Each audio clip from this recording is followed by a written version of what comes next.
Louvado seja o nosso Deus. Queridos, nós iremos ler.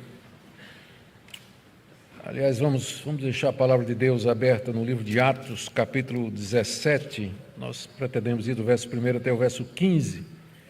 Como o texto é rico, muita coisa, então vamos deixar para fazer a leitura à medida que a exposição prossegue. Só lembrando um pouco do que nós já vimos até chegarmos aqui.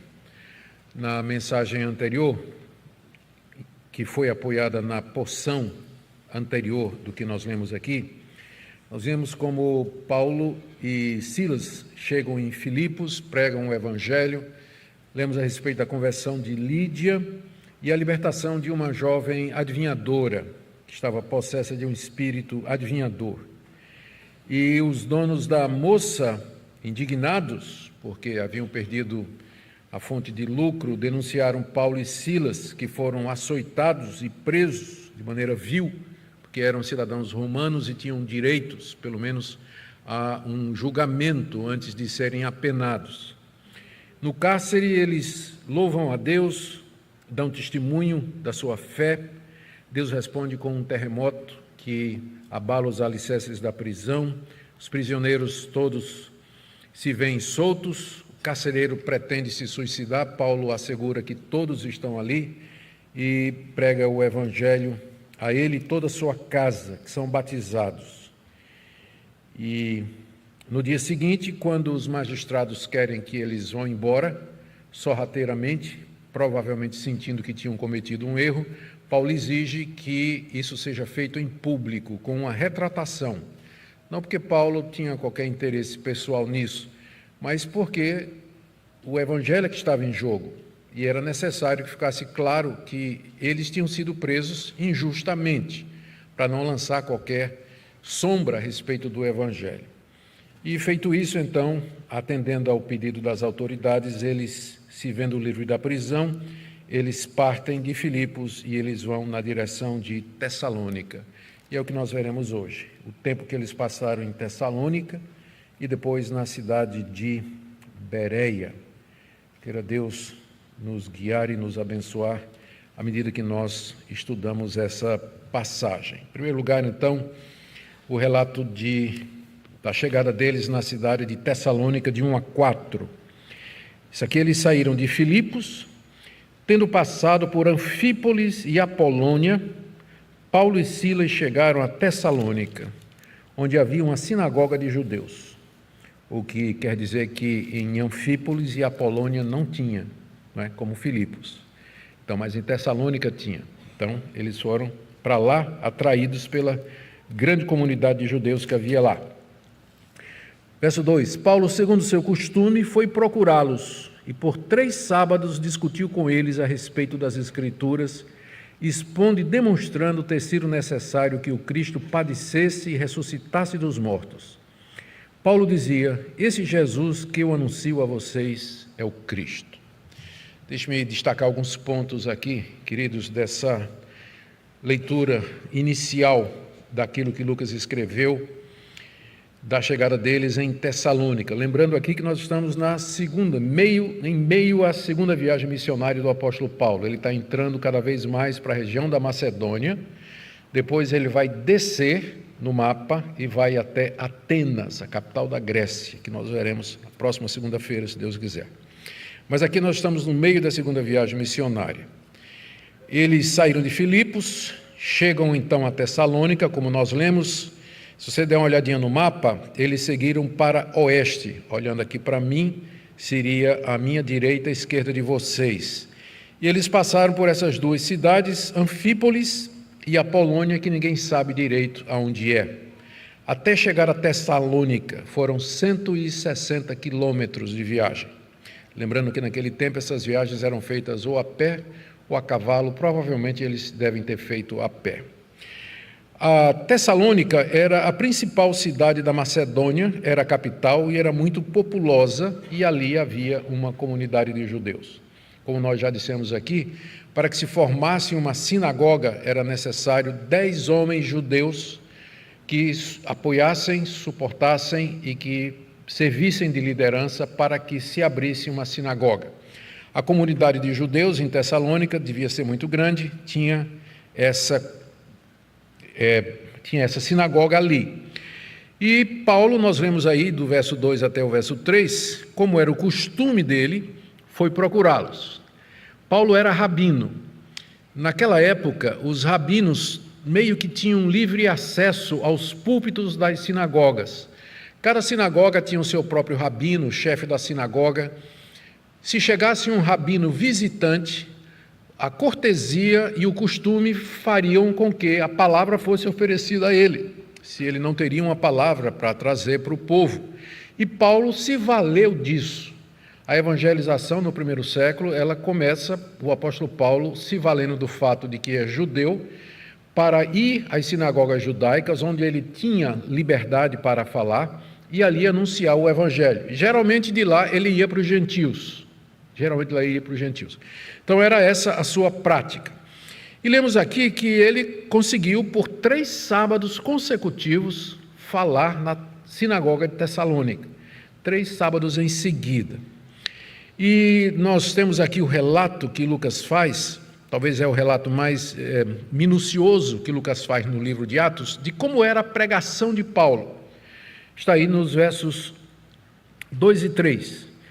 São 3 verbos que Lucas usa.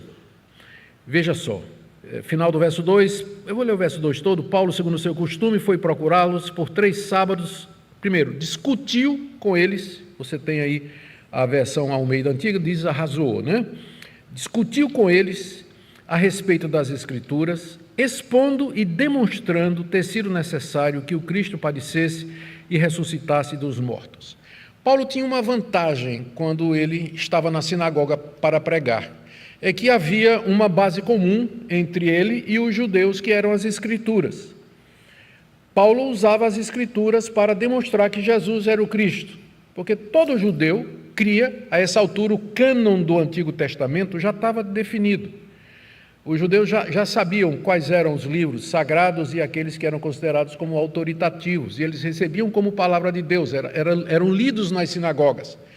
Paulo chegava na sinagoga e dizia: as Escrituras que vocês acreditam, e que eu também acredito, elas nos dizem isso, isso, isso e isso a respeito do Messias. Pois bem, o Cristo que estou pregando, o Jesus que eu estou anunciando a vocês, é esse Messias, e eu posso provar isso pelas Escrituras.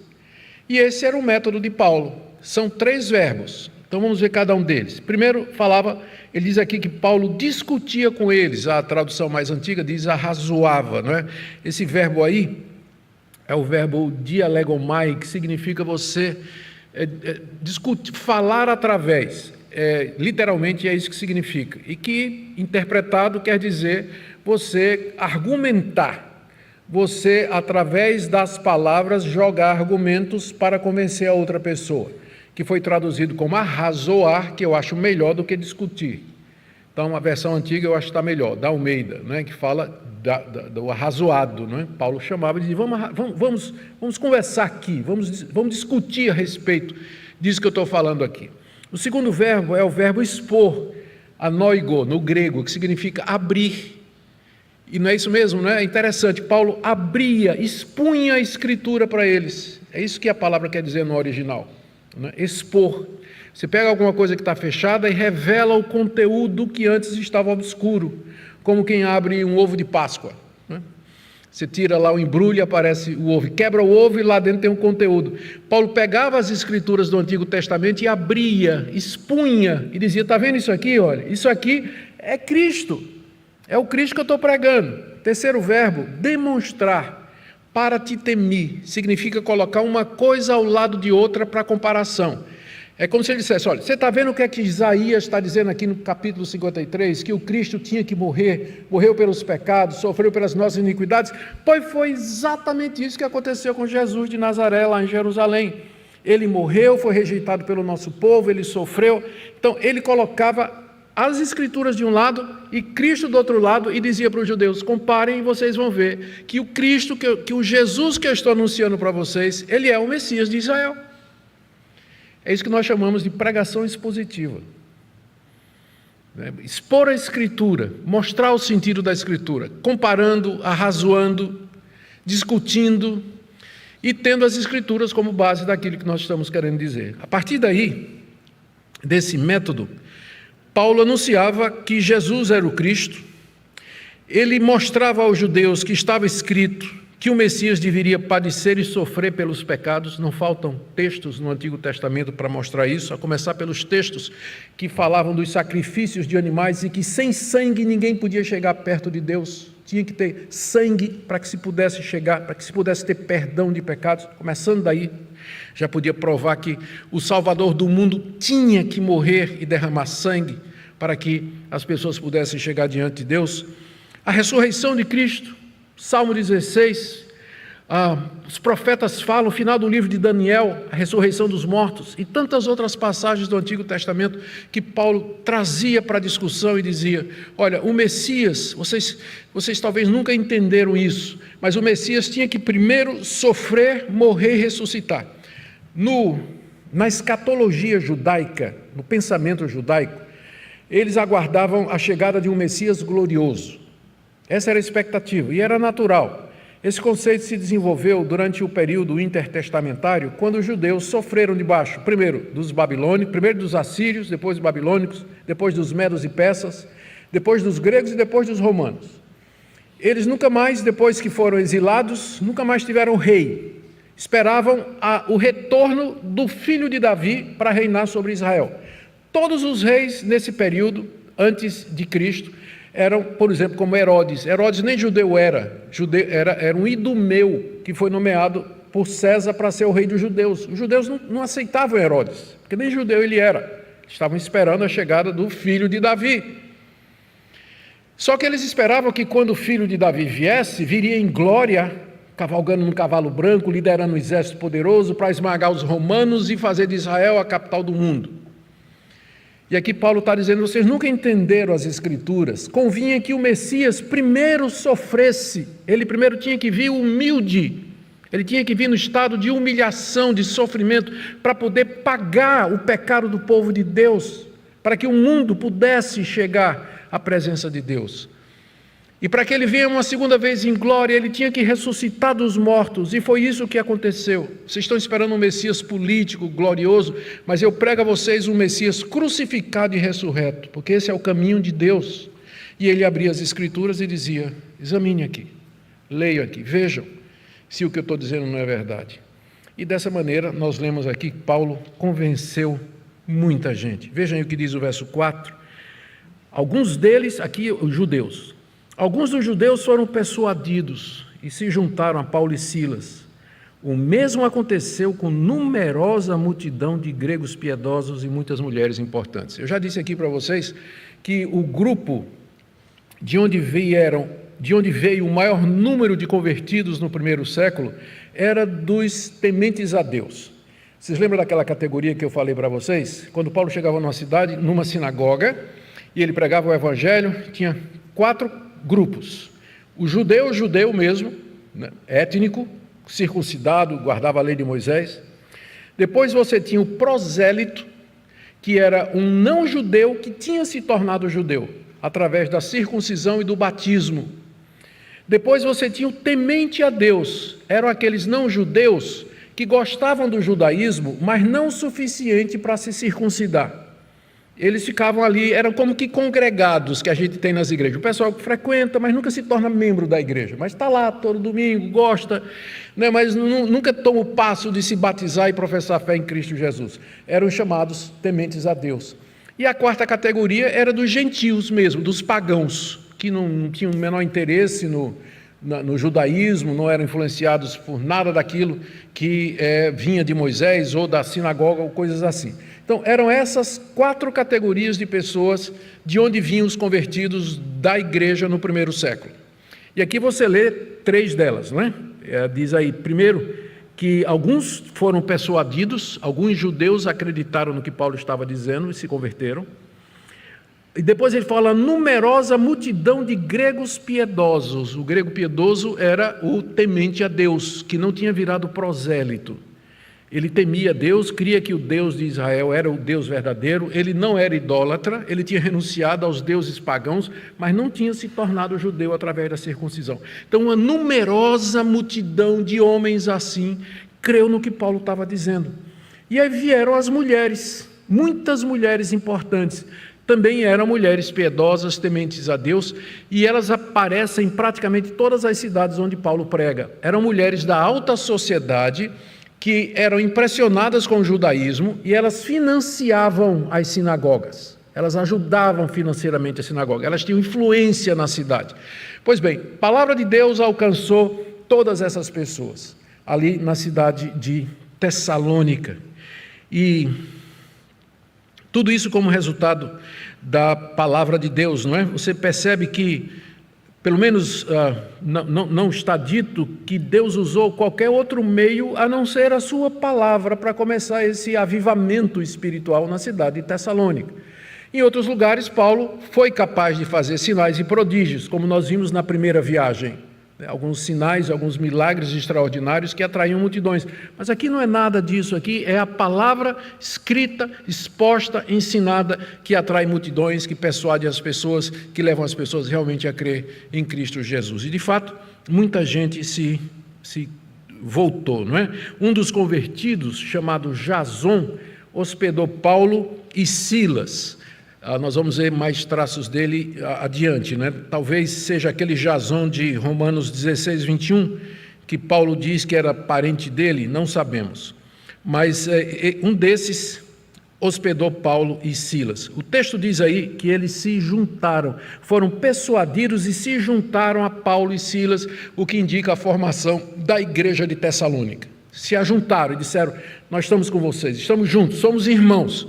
E aqui nasce a igreja de Tessalônica, uma igreja muito importante, que vai receber 2 cartas do apóstolo Paulo, talvez 2 das primeiras cartas do apóstolo Paulo, que escreveu por extrema necessidade, veremos em seguida. Mas, agora vem a segunda parte, não é? O diabo nunca fica quieto, né? O diabo nunca está quieto. Está aí do verso 5 até o verso 9, e os judeus incrédulos movem uma perseguição contra Paulo e Silas. Vamos ler aí, do verso 5 a 9. Os judeus, porém, os que não creram, né, movidos de inveja, trazendo consigo alguns homens maus dentre a malandragem, reuniram uma multidão e provocaram tumulto na cidade. E atacando de surpresa a casa de Jason, procuravam trazer Paulo e Silas para o meio do povo. Porém, não os encontrando, arrastaram Jason e alguns irmãos diante das autoridades, gritando: estes que promovem tumulto em todo o mundo chegaram também aqui. E Jason os hospedou na casa dele. Todos estes agem contra os decretos de César, dizendo que existe outro rei chamado Jesus. Tanto a multidão como as autoridades ficaram agitadas ao ouvir estas palavras, porém, depois de terem recebido deles a fiança estipulada, as autoridades soltaram Jason e os outros. Aqui nós vemos a reação daqueles que não creram contra a pregação da palavra de Deus. A palavra de Deus provoca 2 reações. Quando ela é pregada em verdade, ela provoca 2 reações. Ela persuade, ela convence, ou ela provoca hostilidade. Mas dificilmente, se a pregação, se o ministério, ele não provoca nenhuma reação, as pessoas saem indiferentes. Então, alguma coisa está errada, porque, biblicamente falando, a palavra de Deus, ela é espada de 2 gumes, e quando ela corta ou para o bem ou para o mal. Como a gente costuma dizer, né? O mesmo sol que derrete a cera é o mesmo sol que endurece o barro. Paulo, falando sobre isso, ele diz lá na 2ª carta aos Coríntios: nós somos o bom perfume de Cristo. Nos que se salvam, nos que se perdem, é um mau odor, é um mau cheiro. Para quem se perde, o evangelho fede, mas para quem é salvo, o evangelho é o suave perfume de Cristo, e não tem meio termo aqui. Onde Paulo chegava e pregava, essas 2 reações aconteciam. Numerosa multidão se convertia, os que não se convertiam começavam uma perseguição. E é o que nós vemos aqui, como nós acabamos de ler. Eles, diz aqui o texto, não é, que se encheram de inveja por ver as multidões vindo ouvir Paulo durante aqueles 3 sábados em seguida, e ficaram com inveja e com raiva de que eles acreditavam que Jesus era o Messias. Como eles não podiam argumentar com Paulo, como eles não tinham resposta para dar a Paulo, aquilo que Paulo estava ensinando, então eles apelaram para a violência. A violência é o recurso de quem não tem argumento. Acabou o argumento, não tem como argumentar, então resta o quê? Ir para o pau. Vamos para a violência, vamos calar a boca desse pessoal. Já que eu não consigo calar com argumento, eu vou calar pela violência. E foi exatamente isso que aqueles judeus de Tessalônica fizeram. Diz aqui o texto que eles foram buscar alguns homens maus, dentre os malandros, né? Já tinha malandro desde aquela época, né? Foram procurar os malandros lá nas ruas de Tessalônica, juntaram uma turba lá, deve ter pago, né? Subornado esse pessoal, e eles sabiam que Paulo e Silas estavam hospedados na casa de Jason. E aí deram a orientação para que essa turba cercasse a casa e trouxesse Paulo e Silas para fora, para castigá-los, puni-los, bater neles, talvez até matá-los. Mas diz aí o verso 6 e o verso 7 que eles não estavam lá. Paulo e Silas não estavam lá. Provavelmente os irmãos, aqueles que tinham se convertido, numerosa multidão, talvez a influência das mulheres da alta sociedade, que souberam o que ia acontecer. De qualquer forma, protegeram Paulo e esconderam Paulo da multidão, da turba. Quando assaltaram a casa de Jason, Paulo não estava lá. Mas aí os judeus e os malandros pegaram Jason e alguns irmãos e levaram lá para a praça pública onde estavam as autoridades. Vocês lembram? Eu já falei como funcionava. A praça era o centro nervoso da cidade. Era ali que se fazia comércio, se faziam transações, se fechavam negócios. É lá onde estava o fórum, o tribunal e os politarcas, é o nome que se dá em grego aos juízes que eram nomeados pelo Império Romano para resolver questões entre os cidadãos, questões administrativas, civis, de terra, de dinheiro, de herança, tudo era resolvido pelos politarcas ali. Foram eles que tinham jogado Paulo e Silas na prisão em Filipos, né? Era o mesmo tipo de gente, a mesma palavra, inclusive, que é usada. Então, os judeus levaram Jason e os outros diante dos politarcas e fizeram uma acusação muito séria. Disseram assim: esses que têm perturbado o mundo todo chegaram na nossa cidade. Então o cristianismo já era famoso por causar arruaça, né? O cristianismo já era famoso. Onde chegava, como eu disse, onde chegava os cristãos causavam arruaça. E não está errado não a acusação, está certa. É verdade, os cristãos eram conhecidos exatamente por serem perturbadores da paz.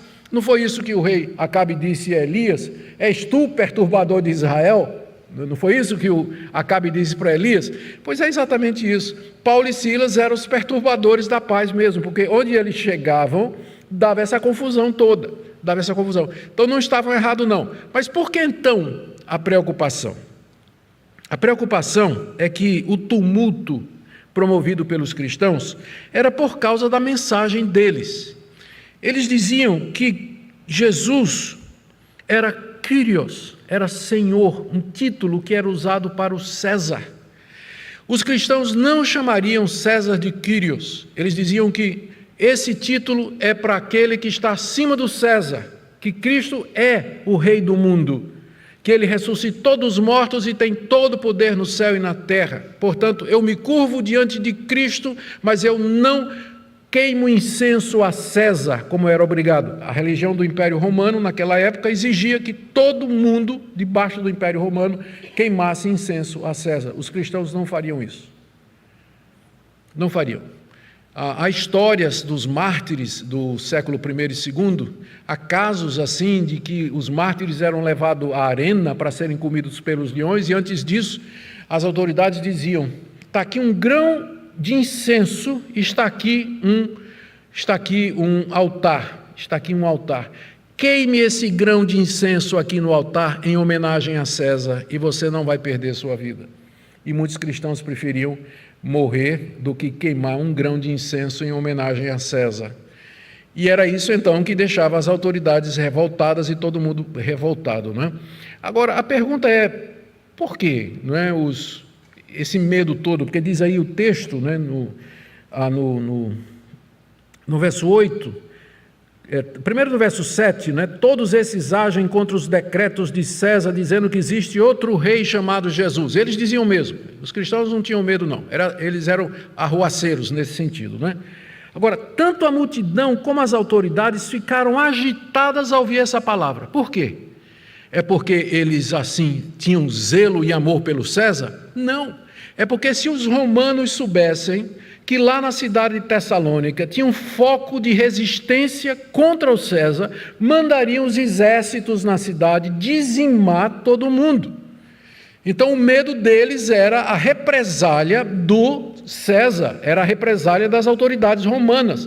Por isso que eles resolveram, olha, vamos abafar isso aqui. No próximo versículo nós já lemos aqui que eles disseram o seguinte: olha, paga uma fiança e vou embora. Não façam mais barulho, que a gente não quer chamar a atenção do exército romano. Vocês aqui, dizendo que tem outro César, vão pensar que nós estamos abrigando aqui uma sedição, daqui a pouco os exércitos estão aqui na porta, vai matar todo mundo, vai acabar com a cidade. Vocês pagam aqui uma fiança e vocês vão embora, pagam uma multa e vão embora, e a gente deixa vocês ir livres. Foi isso que aconteceu. Mas em cada cidade era exatamente isso aí. Santos arruaceiros, não é? Paulo e Silas, pregando a palavra de Deus, afirmando a verdade numa época de intolerância religiosa, porque não tinha mesmo liberdade religiosa, era a religião do imperador, tinha que ser obedecido, não tinha exceção, mas eles não tinham medo disso aí. E eles estavam dispostos a pagar com a vida o direito de proclamar a verdade do Evangelho. E Deus honrou o que eles fizeram com a conversão de tanta gente ali na cidade de Tessalônica. Muito bem, os amigos então, os responsáveis por Paulo e Silas, entenderam que estava na hora deles saírem. Nós não temos muita certeza quanto tempo Paulo e Silas ficaram na cidade. Nós lemos que eles passaram 3 sábados, não é? Pregaram 3 sábados em sequência. Se esse episódio que eu acabei de narrar aconteceu no 3º sábado como resultado, não é? Então Paulo teria ficado na cidade 3 semanas. Alguns acham que é muito pouco para ele ter estabelecido uma cidade lá, acham que talvez 5 semanas, mas de qualquer forma foi muito pouco tempo que Paulo passou ali na cidade de Tessalônica. Ele teve que sair. O que nos lembra o que eu já falei aqui, que nós não precisamos ser mártires antes da hora, que se você for perseguido numa cidade, fuja para outra. Fuja para outra. Agora, se você for preso, pego, e não tiver como fugir, e aí foi imprensado entre sua fé e a sua vida, opte pela sua fé. Né? Diga, eu não vou negar Jesus, mas se você puder fugir de Tessalônica, como Paulo tinha fugido de Filipos, fuja. E eu digo isso aqui, por exemplo, hoje nós temos liberdade de religião no Brasil. Vamos supor que um momento aí venha que é proibido o secreto no Brasil. Eu vou fugir para o Paraguai. Né? Eu não sei para onde eu vou fugir. Vou fugir para outro lugar. Por que eu vou ficar aqui? Então, se puder fugir, fuja. Essa era a estratégia dos missionários. Eles saíram de Tessalônica, ainda não era na hora de ser mártir, não tinha chegado a hora deles, tinha muito trabalho a ser feito. Então, eles saíram de Tessalônica e agora vão para Bereia, e é a nossa terceira parte do estudo. Veja aí do verso 10 a 12. Logo durante a noite, escondido, para não provocar a multidão, a turba, logo durante a noite os irmãos enviaram Paulo e Silas para Bereia. Ali chegados, dirigiram-se à sinagoga dos judeus, eram incorrigíveis, Ora, esses de Bereia eram mais nobres do que os de Tessalônica, pois receberam a palavra com toda avidez, examinando as escrituras todos os dias, para ver se as coisas eram de fato assim. Com isso, muitos deles creram, mulheres gregas de alta posição social e muitos homens. Até aqui. Paulo e Silas, eles não se deixaram desanimar pelas perseguições que aconteceram em Tessalônica, até porque eles estavam animados com o surgimento daquela nova igreja pujante ali, grande em Tessalônica. E eles saíram de lá, a pedido dos irmãos, de noite, e foram para a cidade de Bereia. Interessante que mais tarde nós lemos nas cartas de Paulo que ele tentou voltar a Tessalônica mais de uma vez, mas ele diz literalmente, Satanás me impediu. E ele não explica o que ele quer dizer com isso. Provavelmente, a virulência dos judeus de Tessalônica não permitiu que o apóstolo Paulo voltasse, talvez guardando as portas da cidade, usando de influência, alguma coisa, mas Paulo tentou voltar e ele não conseguiu. O que ele fez foi mandar Timóteo. Timóteo passou. Onde Paulo não vai, Timóteo vai. E Timóteo entrou na cidade, passou um tempo com os crentes de Tessalônica, e depois, quando Paulo estava em Corinto, é que ele chega com notícia da igreja de Tessalônica para dizer: olha, a igreja está ótima, a igreja está crescendo. Agora eles têm uma lista de perguntas para você aqui, não é? É quando Paulo escreve a primeira carta aos Tessalonicenses, a carta é mal interpretada sobre a vinda de Cristo, ele escreve a segunda carta aos Tessalonicenses, mas isso é outra história. Mas o ponto é que ele quis voltar e foi impedido. E aqui, então, ele vai para a cidade da Bereia, ainda mais para o oeste, né? Eu tenho que ficar do lado de vocês, né?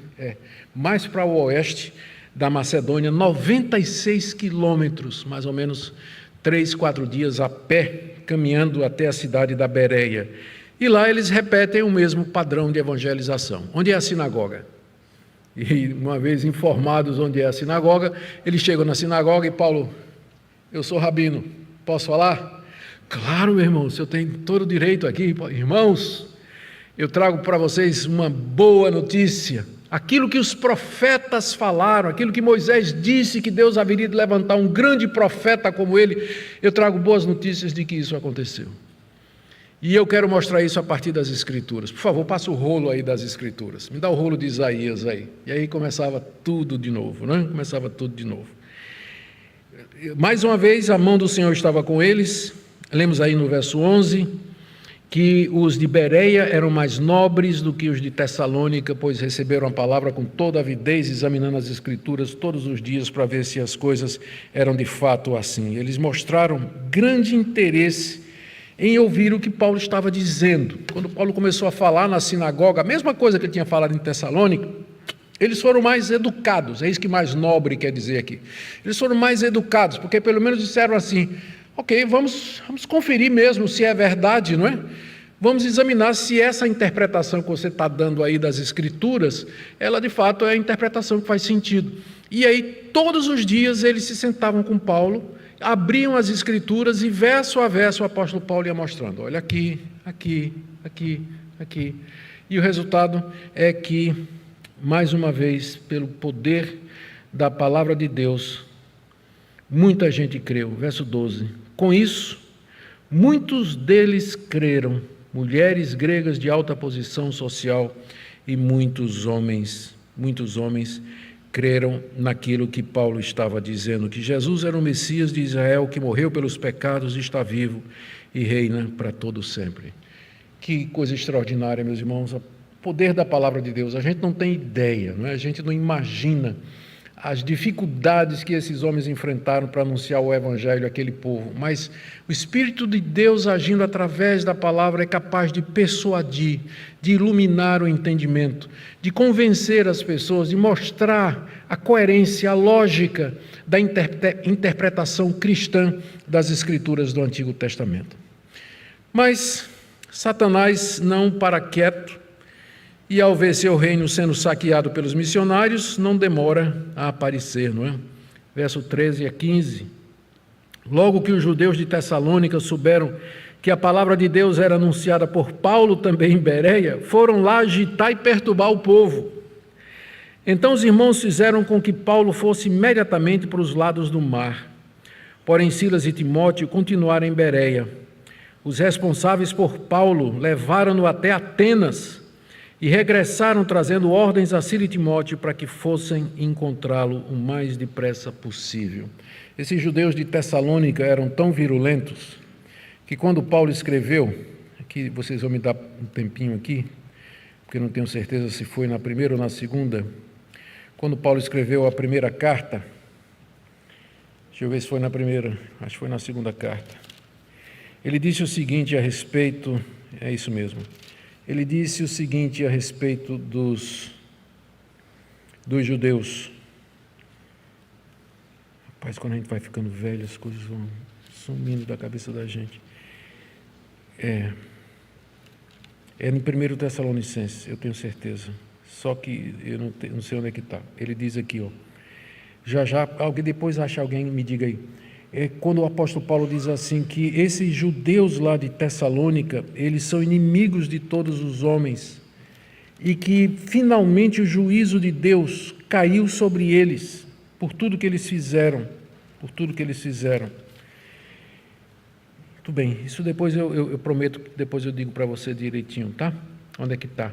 Mas Paulo, quando escreve as 2 cartas aos Tessalonicenses, ele está muito furioso com os judeus por conta dessa perseguição que eles moveram sem sentido contra ele e contra seus colegas, não é? Muito bem.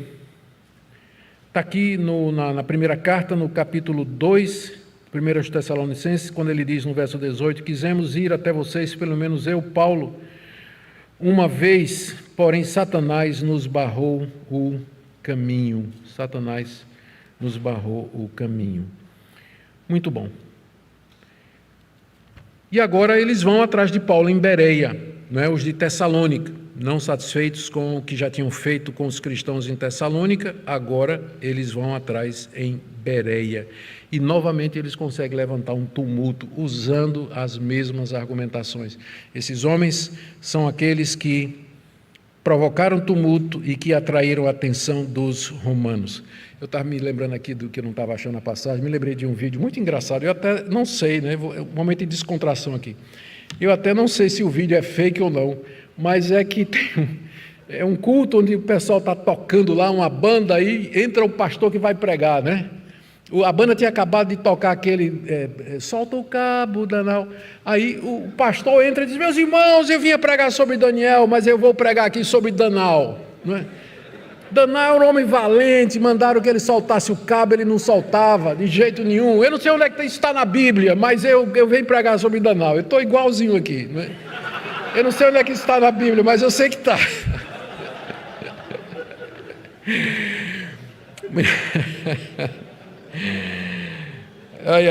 Vamos lá. Nós lemos aqui, verso 13 em diante, que os judeus de Tessalônica foram lá para Bereia, fizeram todo aquele percurso até a cidade de Bereia, movidos pelo ódio intenso que eles tinham do apóstolo Paulo e da mensagem do Evangelho. E lá eles fizeram outro tumulto, e mais uma vez os irmãos resolveram que não estava na hora dos missionários morrerem, não é? E dizem aqui que fizeram com que Paulo fosse imediatamente para os lados do mar. Se você olhar no mapa, Paulo agora desce para a costa norte do mar Mediterrâneo. E ele vai pegar um barco, acompanhado pelos irmãos de Bereia, ele vai pegar um barco e vai fazer uma longa viagem até Atenas. Agora ele vai de barco até a cidade de Atenas. E uma vez que ele chega lá em Atenas, ele manda recado para Silas e Timóteo, que ficaram em Bereia, para poder dar apoio à jovem cidade. E ele mandou dizer, não demorem em vir ter comigo. Só que eles demoraram. Nós vamos ver aqui que Paulo passou, evangelizou Atenas, foi para Corinto, e lá em Corinto é que ele vai se encontrar outra vez com seus colegas de ministério. Eu quero terminar aqui com algumas lições preciosas. Como eu disse para vocês, esse texto tem muita coisa. Primeiro, a respeito da pregação. Esse texto é importante porque é uma das passagens do Novo Testamento onde o tipo de pregação que Deus intenta para a igreja é demonstrado de maneira muito clara. Arrazoado, exposição, abertura da Escritura, explicação, comparação. Ou seja, nós temos que pregar a palavra. É isso que a igreja brasileira precisa. Ouvir a palavra de Deus. Não precisa de gente para pregar sobre Danal, né? Mas tem que pregar a palavra de Deus, expor a Escritura com verdade. Segunda coisa, a perseguição que sempre se levantou contra o cristianismo. Foi assim no século I, continuou pelos 4 séculos seguintes. Depois, na Idade Média, apesar do Edito de Milão de Constantino dando liberdade religiosa a todas as religiões, inclusive o cristianismo, o verdadeiro cristianismo continuou sendo perseguido e continua até o dia de hoje a ser a religião mais perseguida do mundo, porque os cristãos, quando estão no melhor da sua forma, eles são de fato arruaceiros. Eles vão perverter a ordem, eles vão falar do pecado, eles vão falar da necessidade de arrependimento, de mudança de vida, eles vão botar o dedo na ferida, vão mexer com as pessoas. Quando o cristianismo verdadeiro é pregado, isso de fato acontece. Também aqui a gente aprende a opção de fugir de uma cidade para outra, de um lugar para outro. Se perseguição vier um dia, você está no emprego, ou está numa situação, ou sei lá, em que ocasião você se encontra onde a perseguição vem, você não é chamado por Deus a ficar ali, se a porta se abre para que você saia daquilo ali, daquela situação e vá para outra onde você possa viver em paz. Em quarto lugar, disposição de sofrer pelo Evangelho. Paulo e Silas eram imparáveis, né? Não sei se existe esse advérbio aí, ou adjetivo, mas eles não se deixavam abater por absolutamente nada, eles foram chamados, vocacionados. Vocês sabiam que muitos dos missionários abandonam o campo no primeiro ano? Jovens que resolvem ser missionários e pregar o Evangelho, a maioria desiste no primeiro ano. Aqui estão verdadeiros missionários, mortos para si mesmos, mortos para o conforto da vida, certos da vocação e do chamado, que estão dispostos a percorrer céu, terra e mar, desde que eles possam anunciar a Cristo e esse crucificado. E por último, eu gostaria de dizer a você que está diante de Deus, perguntando: Deus, o que o Senhor quer da minha vida? Considere a possibilidade. Eu sei que hoje em dia as pessoas pensam muito: eu quero ser médico, eu quero ser fisioterapeuta, eu quero ser advogado. São todas profissões muito boas. Nós cremos, como reformados que somos, que toda vocação é santa. Não existe diferença entre leigo e clérigo, entre santo e profano. Toda vocação é de Deus. Você pode servir a Deus em qualquer coisa, mas eu queria que você refletisse na possibilidade de um envolvimento maior com a obra de missões, porque isso aqui está inacabado. Isso aqui atinge isso que nós estamos lendo é uma gotinha d'água no oceano de 9 bilhões, 8 bilhões de pessoas que nós temos no mundo hoje, que precisam ouvir o Evangelho. Considere a obra missionária no seu coração. Amém?